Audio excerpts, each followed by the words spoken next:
Thanks everybody for coming. So my name is Sam Sumble. I'm an entrepreneur. Been a product guy for 18 years. Started out as a developer. Graduated University of Minnesota back in 2000. Grew up here most of my life. Moved out to the Bay Area for a few years. Had a startup, sold it, moved back here a couple of years ago. So I guess as we start, how many of you guys are product managers or looking to be in that role? All right, cool. So I thought I'd start and kind of telling you a little bit more about my experience, what products I've developed, what happened to them, kind of walk you through some of the experiences that I've gone through. So back in 2000, I was graduating college. It was kind of the bust of the boom. I met up with this guy, and he was a connection through a connection. I couldn't really find a job, and for some reason he liked me. He had an idea, and he just was trying to figure out, hey, how do we make it happen? He had a couple of investors that he thought that, hey, we can land. So I joined him. Him and I, we kind of co-founded the company. We had a couple of investors out of New York. The main idea originally was we want to build this marketing database out of all these patients that had cardiac health. So for 9 months, all I did was I was living out of my suitcase. I go from Minnesota, New York, Germany, France, right? All these different hospitals. For 9 months, all we did was we go to all these different hospitals, trying to figure out what data do they have, trying to figure out how can we build a system that we get this data, put it in this huge global database so that we can take this data and kind of sell it for marketing purposes. So we're at it for 9-10 months. Not a whole lot of traction. A little too early. It was a perfect example to kind of show that timing was everything. So we dropped it. It didn't really work so well. So we decided to move on. So we looked at sort of what do we really have? What kind of an idea that we can kind of build onto?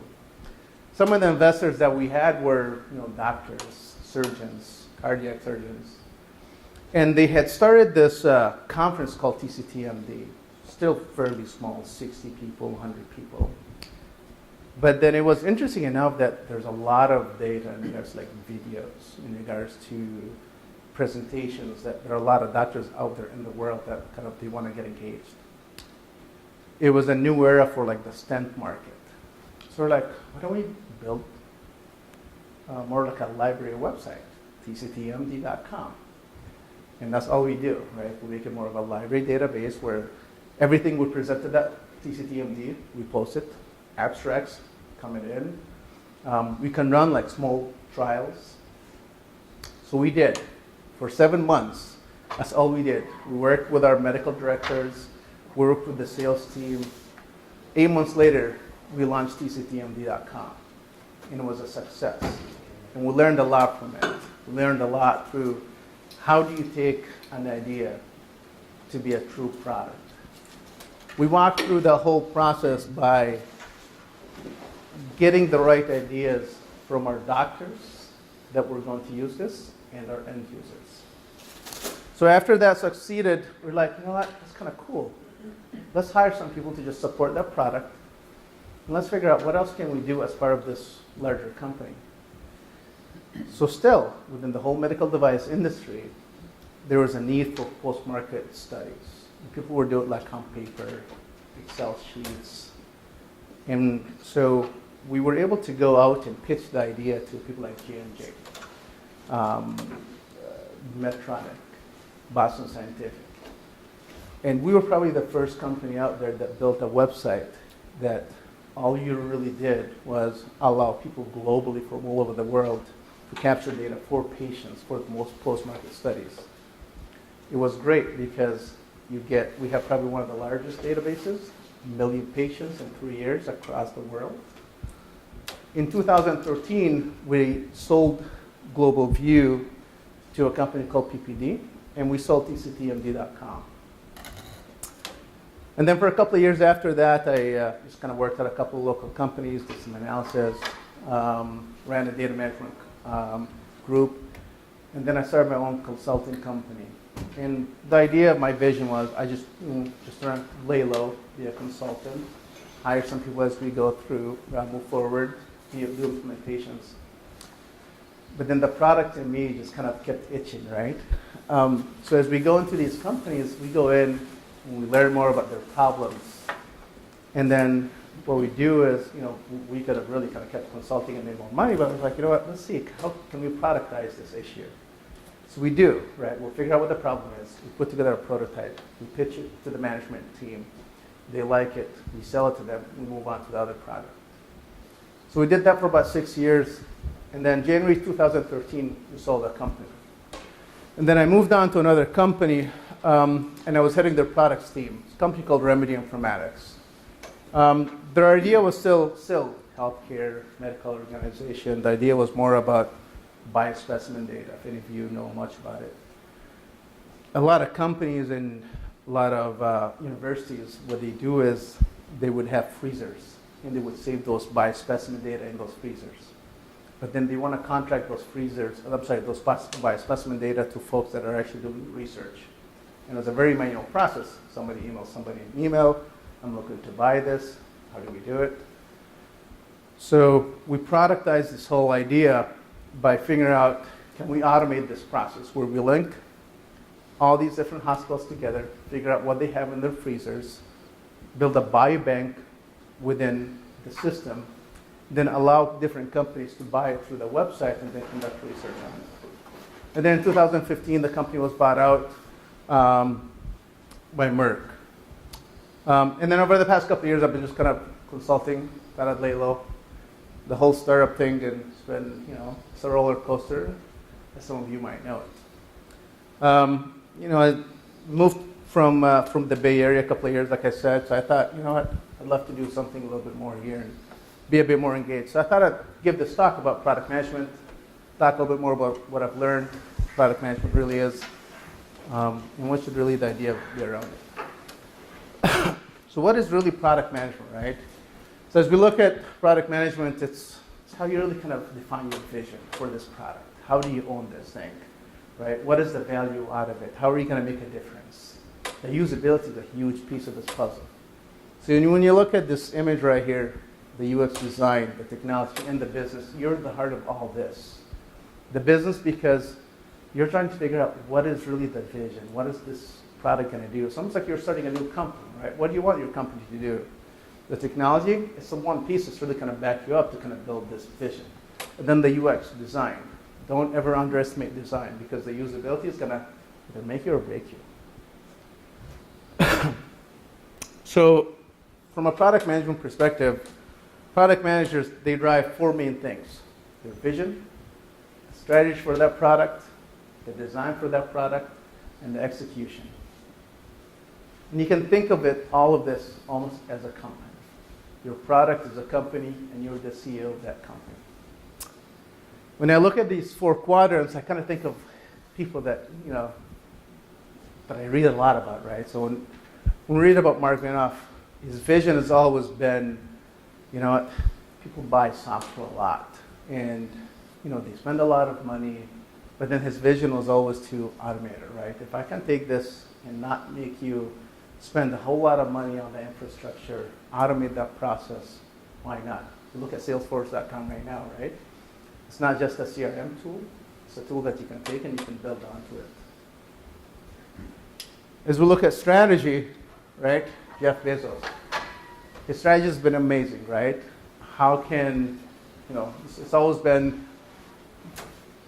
money, right? How can I get good for less? There's actually a really good story about him. When he was in 6th grade, this researcher came into his school and kind of was walking with him. And he built this prototype of a little toy that they sold in their local store. And he was trying to sell it to this researcher. And his researcher said, why would I buy it from you? And he was like, because I'm cheaper, and I'm better, and I'm local. And she did. And then design, Steve Jobs, right? He mastered it with the iPhone. He mastered it with the Mac. He did an amazing job. I'm a Mac guy, for 12 years. Now if I try to lay my hands on a PC, I can't do it. But I just, it's his design. I always think of it, right? If you read about Steve Jobs, and you think about like, if you open, he wants it to be so well so that if you open the Mac from the inside, it's clean, right? And they're designed in and out, not just on the outside. And then Bill Gates, his execution, right? You look at Microsoft. They always try to be out there and everything, even though some of us might not like Microsoft Word, right? But his execution has been amazing. He took the company to where it is today.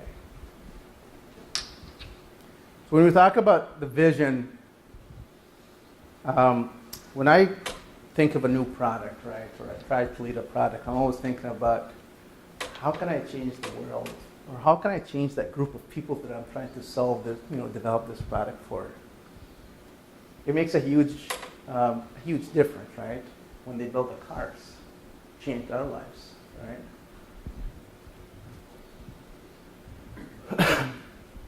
Failing is hard. I've failed a few times developing products. It breaks your back, but you learn so much from failing in these products, right? So when you develop a product, you're going to have a vision. That vision should never change, right? Be careful when you fall. You'll fall hard, but you'll learn a lot more than you think it would be. When we think about the vision of that product, your vision should never really change. You should always repeat that vision. People are always going to try to change your vision for you, right? But you shouldn't change your vision. Your execution can change. Your strategy might change. And it will change because of the repetition of how are you going to actually push out that product. But your vision should never really change. Your strategy for that product will be driven by that vision at the end of the day. Then when we look at strategy, right, how are you going to dominate the market? How are you going to make money? How are you going to push it out there, right? We iterate on that product so much and we refine it, right? We all hear lately about the agility. How can I be agile? And it's not a black or white. Different teams and different groups that I've worked with have ran agile organizations in a different manner, right? But it's you, as a product manager, you own this. You own the strategy of how do I want to drive this? How do I want to get to the market? But then also your market fit as part of that strategy is huge. You might have a huge market, but what is your bullseye, right?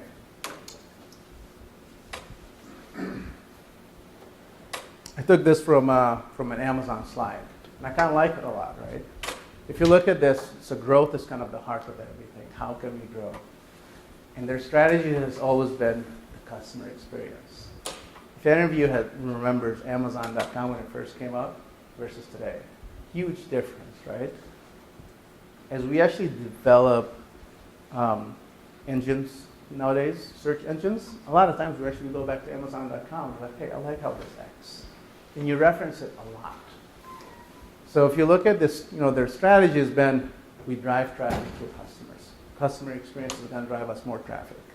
Sellers, selection, how can I select better products, right?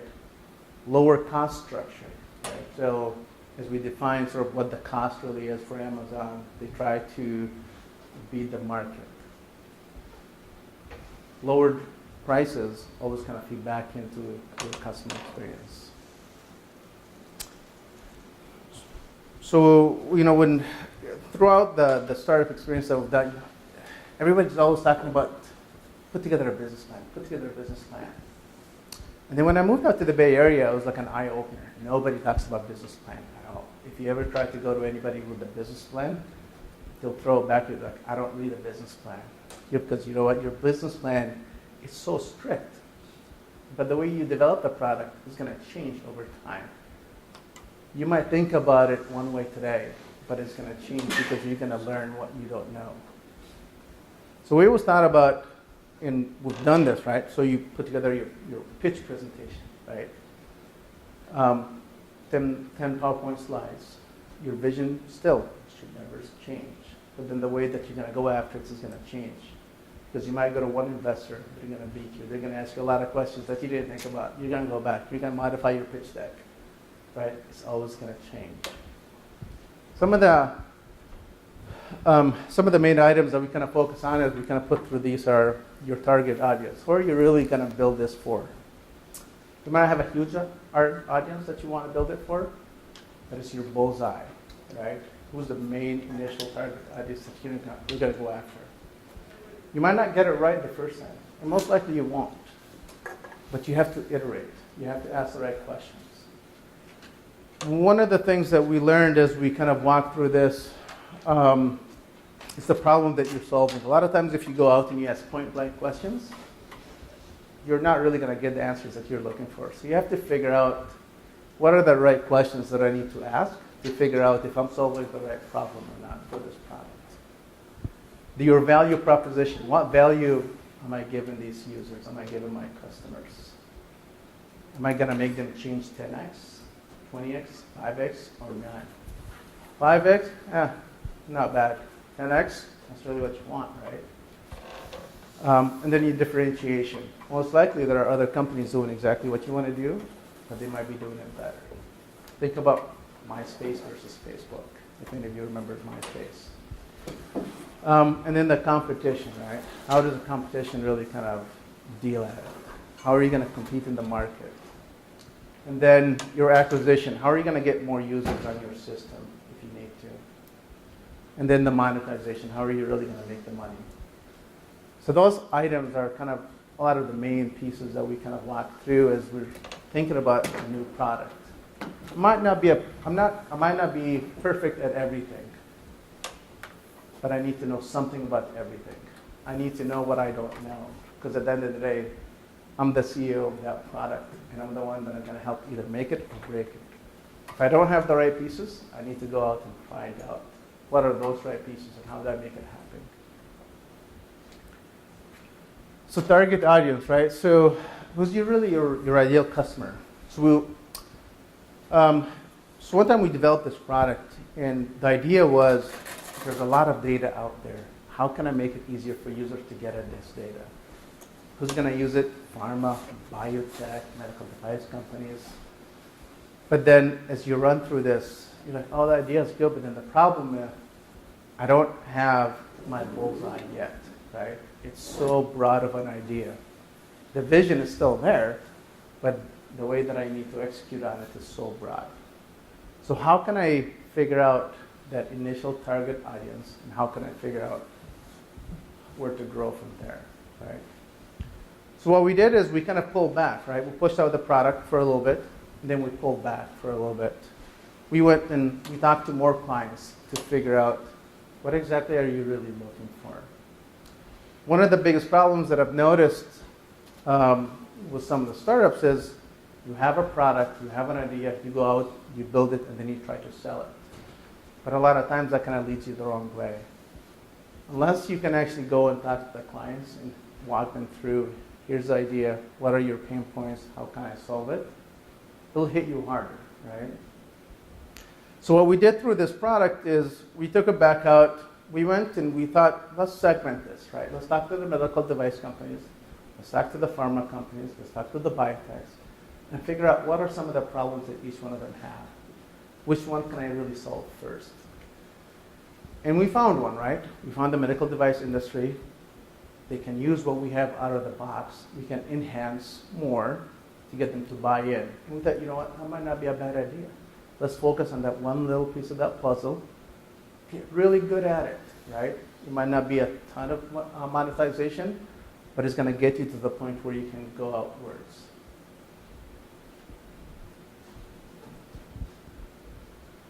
So the problem that you're solving, right? How big is the problem, right? So in this same example, the problem is big, right? We know that researchers always have a problem finding the right data. We know that there are 2 million people online every single day going through publications. But they're not all going to use your product the same exact way because each one of them is going at it from a different angle. One is from a medical device perspective, one is from a pharma perspective, right? Is it a nice to have or a must have? The problem with the nice to have, so when we first pushed out that product, we had people buying it, but they're not really using it because it was just a nice to have on the shelf. So when we decided to ditch it, we let their licenses run out until we found out, until we got actually into the medical device companies, and we made sure that it was a must-have. So some of the things that we learned through is, why do you really want this product? Is it because of regulatory problems? Is it because if I don't get this done, I'm going to be in trouble? Right? So, or is it just just kind of a cool, nifty little tool? So that's a lot of what we had to do, really.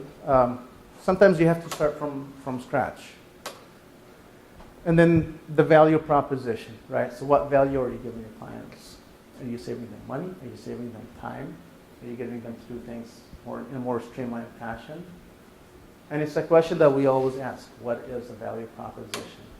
What do you really want this for? Right? One of the clients that I've been kind of helping, so we've been working on this analytics platform. And it's interesting because you talk to different groups and each one of them has a different value proposition out of this product, right? So you kind of have to kind of step back and be like, all right, guys, I can't really solve all your problems. So you got to take it back to upper management and say, guys, we're kind of approaching this the wrong way. Because the value proposition for each one of those groups is so broad. So you have to kind of going back to the vision, right? So what we did is we went back to the vision, laid out, here's the vision of this product. Here's the vision of what we really want to do. And then we tried to map the value proposition to each one of those. What was interesting is we were able to get the different management groups to come back to a room, lay the vision onto each one of them, and get all of them to agree to one group that we're going to build this product for initially. Because each one of them has a different value proposition, we decided to go after only one value proposition, get really good at it, and then we'll go outskirts from there and try to satisfy the other value propositions.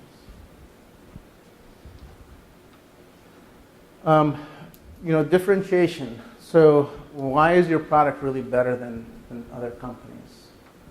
We always try to look for a 10x improvement, right? So if there's a company that already exists that's doing the same thing that I'm doing, can my product enhance what the end user is doing by 10x? 2, 3x, it's a nice. 5x, still kind of in a nice to have category. Unless you can get somewhere upwards in that 10x, I'm really going to save you that much money. I'm really going to save you that much time. I'm really going to streamline that process. It can make it a little bit more difficult, right? So this is a good example, right, when it comes to competition. There's always indirect competition, indirect competition. Is your direct competition doing exactly what you're doing, or is the indirect competition doing something similar in the same ballpark? So as we develop these products, we always have to keep an eye on the competition. What are they doing? But don't compare yourself. Think about, how can I be better?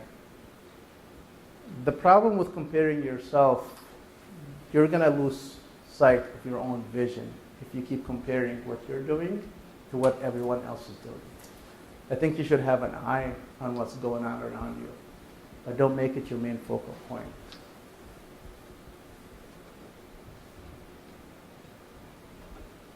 So from an acquisition strategy, how will we find and get these potential customers?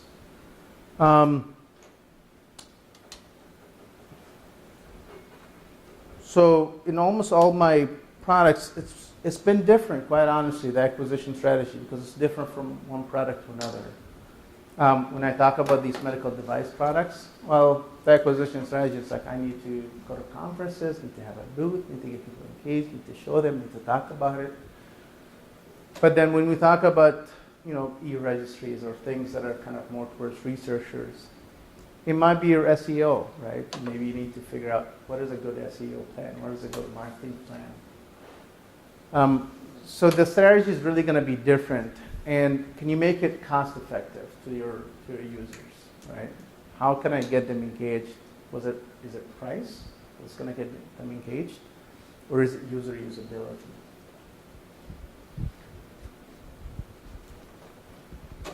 And then monetization, right? How will you make money? How are you going to sell it? And oftentimes monetization is really kind of one of the most difficult aspects, because as we put together the pitch deck, right? You put together the pitch deck and say, you know what, I look that I'm going to make that much money for the next 5 to 10 years. I look, I'm going to charge each user that much money. But then the problem is, like, a lot of times it's wrong. It's not until you actually get more than multiple users to come in and pay you the same amount that you really kind of figure out that monetization plan. A lot of times also asking the users right up front, what is this worth to you? This is what I'm looking to charge. This is what we're charging. And you kind of figure out from the different users what is kind of like a soft spot for them. What is an amount that they're not going to really kind of throw a fit on? $20 a month, $30 a month, depends. But it can also be internal monetization, right? So if we work at within our internal organizations, monetization could also be, I'm saving this amount of money, I'm saving these many hours.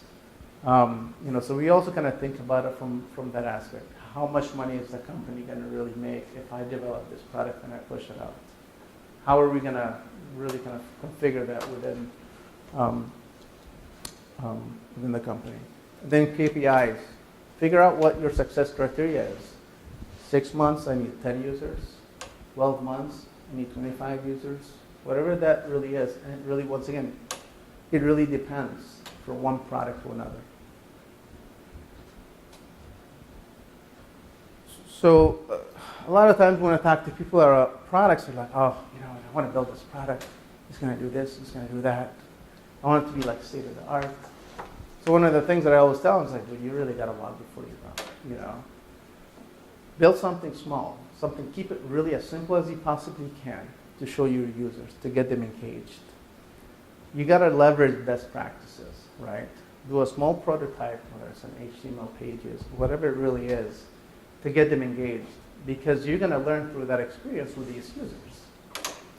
If you build too much up front, it's almost like that waterfall method, right? You spend $30 million on a product, and then you come, it hits you in the face, like, how people are not using it that well.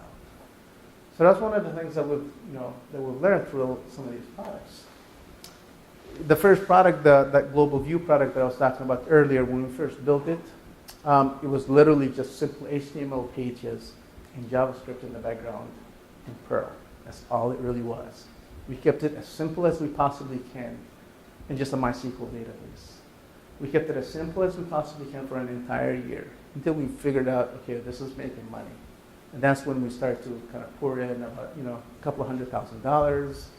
I think it was up to almost like $1 million to really kind of rebuild the entire infrastructure. But we kept it very simple, very basic, because we learned a lot that first year through the different users, how they're going to engage in the product. We built it initially because we knew that there's a market and we had somebody to pay us before we actually built it. And from there, we just learned a ton that first year. So when we talk about design is a huge aspect of this. Yeah, sorry. Can I ask a quick question? Yeah, for sure. So back to the walk versus before you run. Any insight on how, once you started, jogging is the metaphor, where you've got some traction and you've got customers, they're paying, and then they start asking for more features, right? More of this and that. Any suggestions or methodologies or ways how you prioritize those incoming things and get good at picking the things that are gonna continue to add more value? So it depends on how many of these customers are asking for the same feature. Yeah. That's always what we kind of went after. Depends on, sometimes it depends on how early you are, right? So if your customer that's asking for these features, they're the ones that are kind of paying you the bigger bucks, you might have to do it, right? Because they're paying you the bigger bucks. But a lot of times we try to leverage it based on how many people are asking for the same piece. Mm-hmm. Because most likely if 1 or 2 people are asking for it, well, I'm pretty sure other people will want it as well. They just don't know that we can do it. So that's kind of what we've always done. Okay.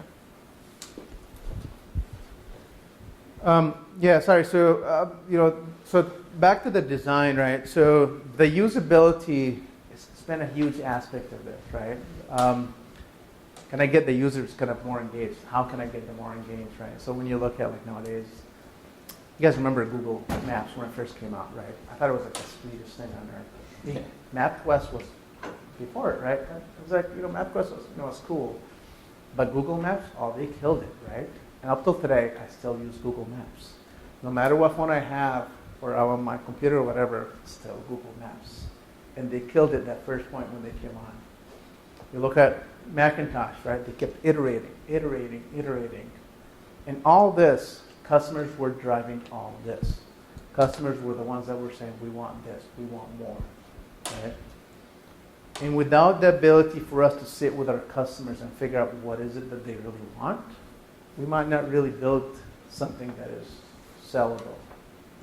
So always think back to that Amazon picture that I was showing. It's the customer experience. At the end of the day, they're the ones that will make you or break you.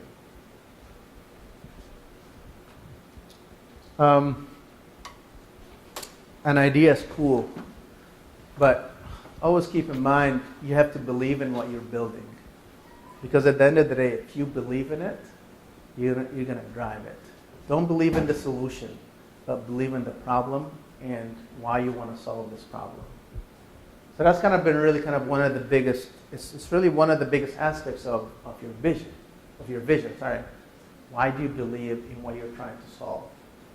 Don't get your emotions so attached to the solution that you're building. So as we talk about personas, right, your customers, once again,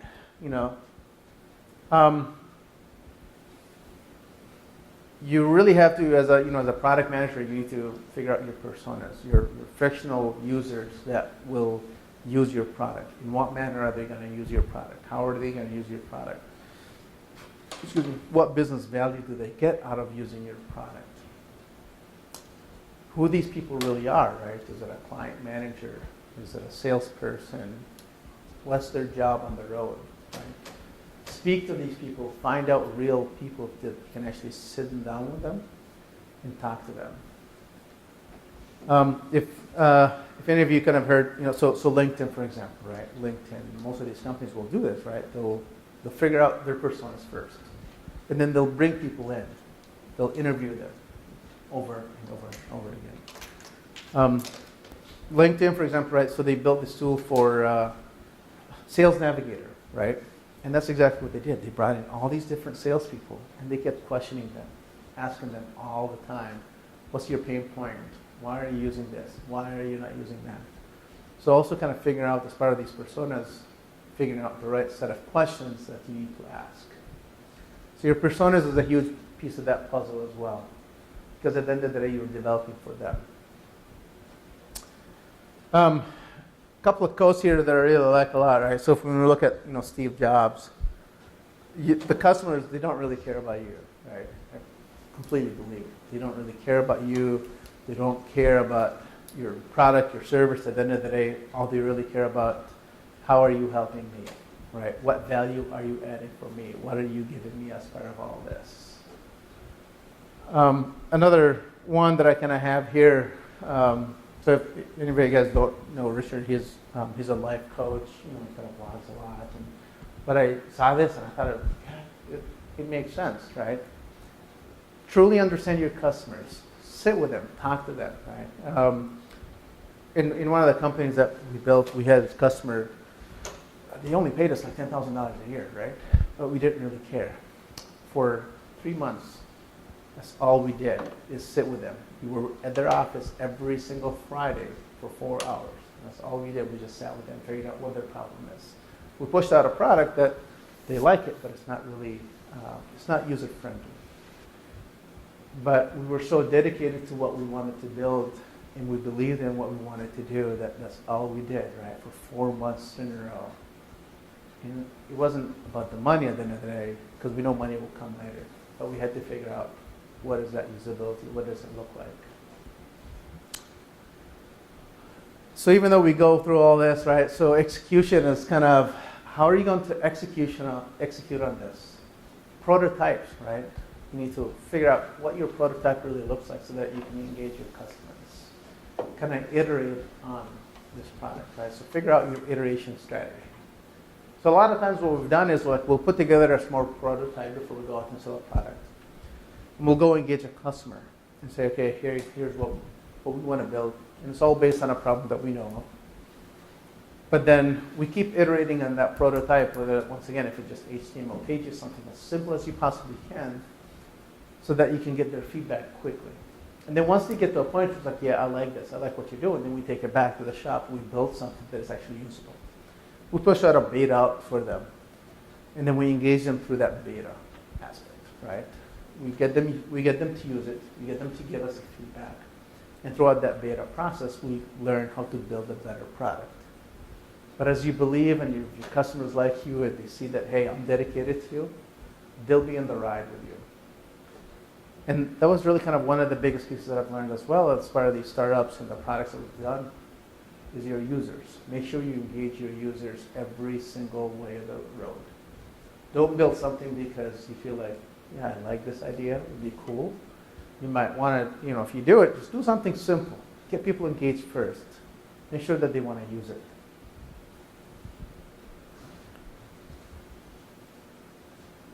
So as you execute, right, you also got to figure out sort of your budget, your marketing strategy. How are you going to develop this? How are you going to sell it, right? So you went through your prototype phase. You originally through your initial vision, you're kind of putting together your pitch deck. You're kind of putting together the idea of here's how I'm going to sell this. Here's how I'm going to market this. Here's how I want to develop this. Here's how I really want the users to use this. Make sure that you have the right people in line, right, so that you can drive this. You can execute on it and you can get the value out of it that you really want.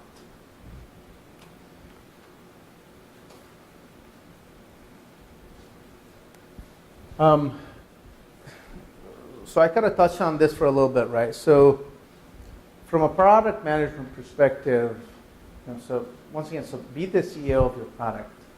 So as I work with, with a couple of organizations locally, right? So I go in and I was like, well, if I'm really kind of helping you build this product, I'm the CEO of this product. I'm going to own the vision.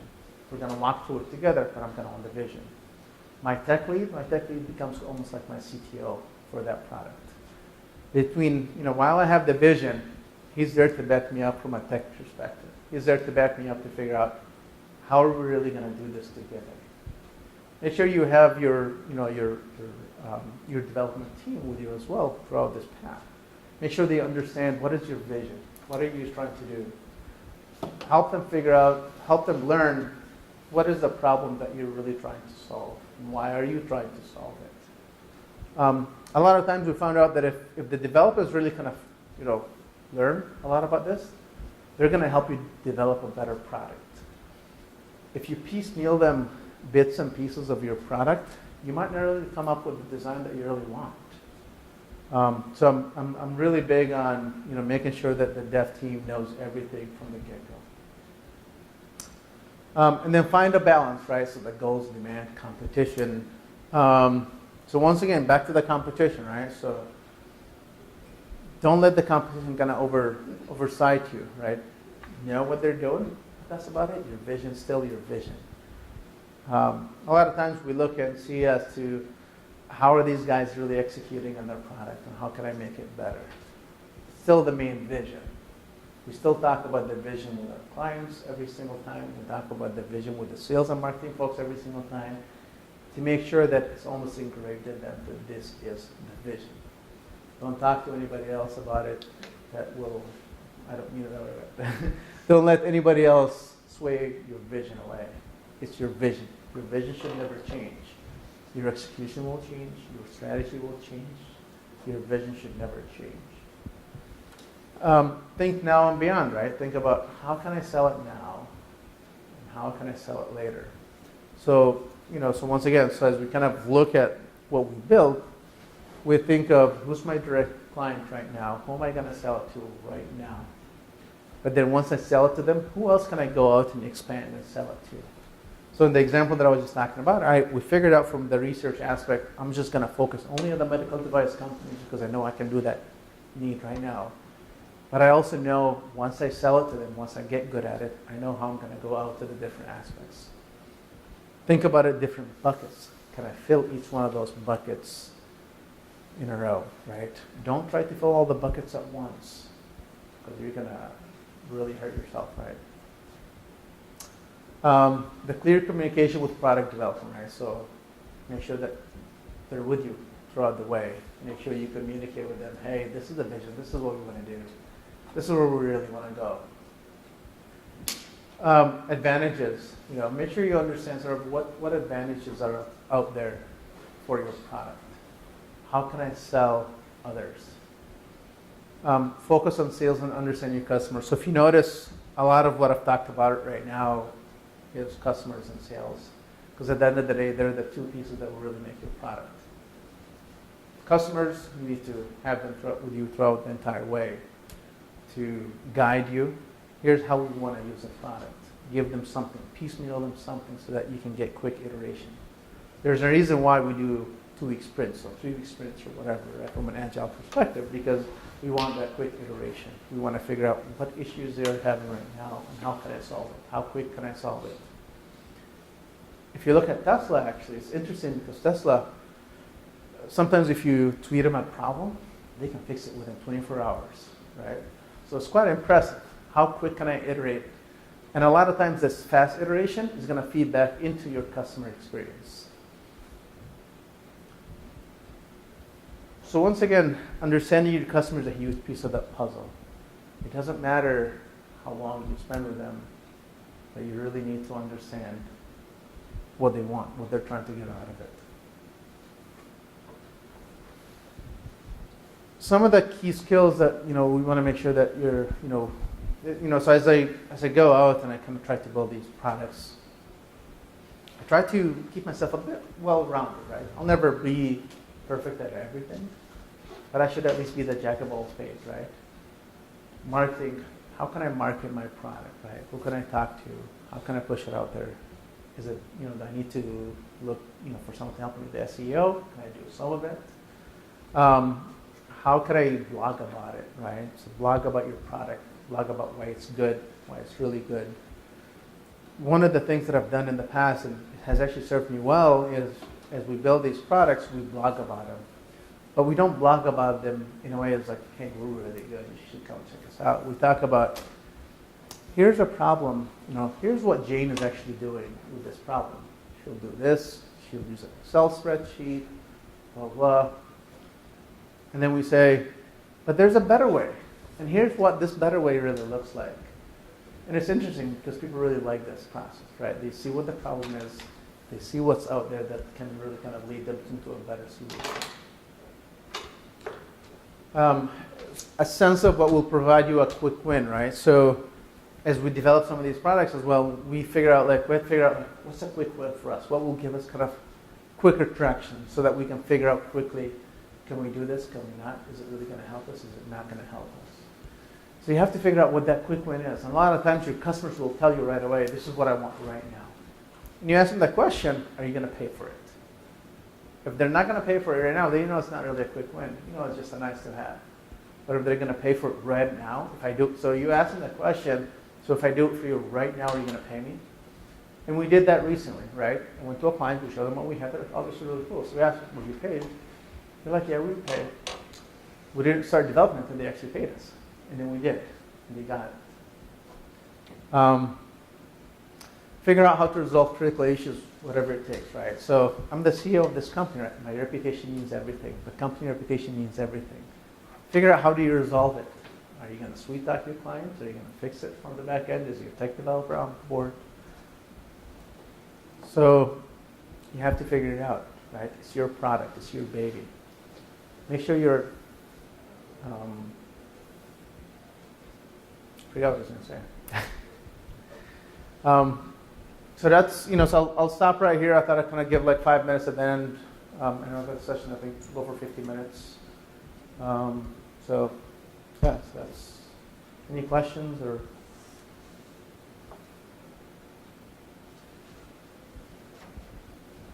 Anything useful? Not good. The 10x that you mentioned is pretty aggressive. So what are some of the things that you're measuring with regards to the 10x? So a lot of times I'll measure usability. So for the example that I was mentioning about the researchers, right? So one of the products that we kind of built was they have this thing called clinical evaluation report, right, where they have to kind of download all these publications and they have to read through the publications. They have to download the data to an Excel spreadsheet. It's a really rigorous process. It'll take them 3 months.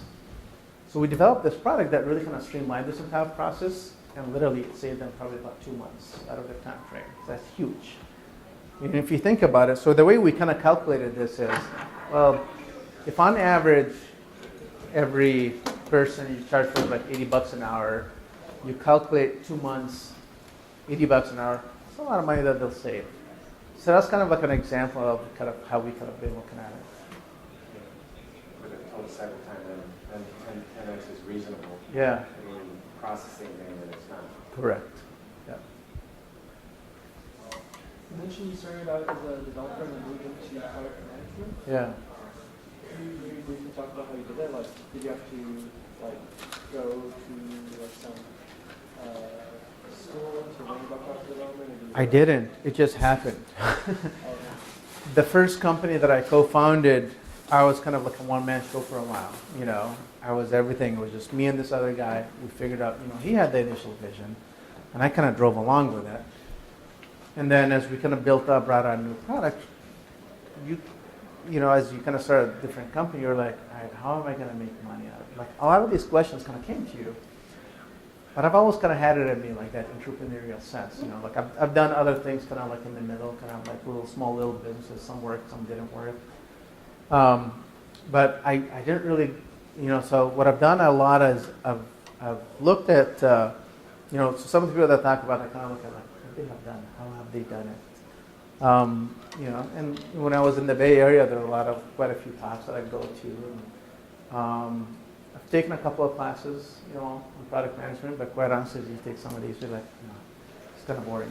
It's all stuff that I've kind of lived and done myself. But yeah, it's been a lot of it. Are you still new to product management, or are you trying to get into it, or? So I'm a senior going to development actually in the Bay Area, and I think about transitioning to product development sometime. Okay, so you are in the Bay Area. Yeah, I will. Okay. Yeah. Okay. And also, how closely really do you think product, or what is the difference between product management and project management? Completely different. Project management is you're kind of managing 2 timelines, right? And how is this project going to scale? But products, it's completely different, right? You're building this mini little company within the organization. You're building the vision. What is this really supposed to look like? What is it supposed to do? You know, you're trying to build out the infrastructure around that one product. How are you going to sell it? How are you going to market it? Who are you going to talk to? How are you going to blog about it? Do you believe in it or not? Right? Project management is I'm just kind of managing the timelines for this project to make sure that we're meeting the lines up for money. So I don't know. Do you see the difference? Or yeah, so it's completely different. A lot of companies actually they run product management as project management, and it's kind of unfortunate, but it's not. I don't see it as true product management. Are there times where both those roles are performed by the same person? Like at a small startup or something? No, the only time that it really does is like if it's your company, you're starting it, and you just have to watch the dollars. You always have to watch the dollars coming in. You know, that's kind of about the only time. When do I need to go out and there's more money? You know, but it's never the same person. Completely different skill sets. I can never be a project manager, right? I suck. Because I know what I'm capable of. I'm sorry? Managing resources is part of product management or project management? Resources? Managing for developers? Neither really. It's really like, so it depends on who it is, right? If you're a product manager, yeah, if you're like a lead of some sort, you'll be responsible for leading your other product managers and kind of help them figure out sort of the vision for these different products. So motivating your scrum team is your project manager's role or product manager's role? Motivating you. Motivating this company. You're the CEO of that company. You need to motivate your team in every single way of the road. Right? Managing them is not your problem. It's the tech lead's problem. right? But you don't really, you manage your product in general. Does that make sense? Cool. Thank you. Thank you. Notice how